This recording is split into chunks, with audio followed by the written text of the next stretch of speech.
Alright, this is a trial run. Get an average piece of paper. I want it taller than it is wide against your body. I want you to fold it at the waist. Now you're going to let your inner OCD demon shine.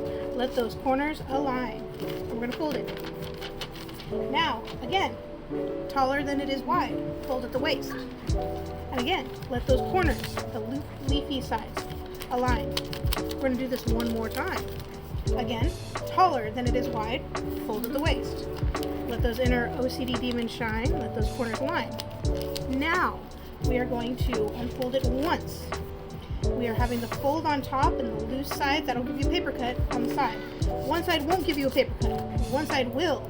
Avoid that, we cover half of that. Non-paper cut side, we want to crease the spine because when you weaken it, or you cheat, weaken it, this is the folded side. Where you open it once, wider than it is tall. This is the folded side. This is the non. We've creased halfway down. We want to tear a straight line halfway through. You can sit here and go tear, tear, tear, or set it on your table and go tear, tear, tear, tear. As long as you only tear it halfway, and this is the folded side, leafy side. Because when you open it, you have a hole. You have all these tiles, 1, 2, 3, 4, 1, 2, 3, 4. We will fold it like a hot dog. And then we let it accordion kiss. Mwah. And we set it on the table, just like that. Now, we will take the corner, one of these corners, let those corners align, and then I let this one turn. I turn the page again, let it align, and you will always run into this issue. It will always happen no matter what.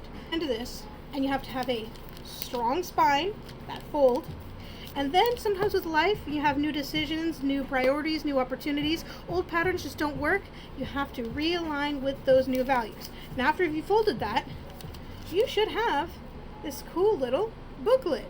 Literally an 8-page booklet from a single piece of paper.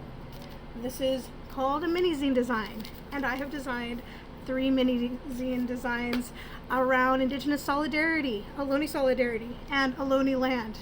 And some of them are catered for 4th graders, and some are catered to, I don't know, cultural resource management and government agencies around consultations with Indigenous peoples, because what better way than having a quick little printout available for educational outreach? Because I'm a bad capitalist, I provide it for free, I'm a fool.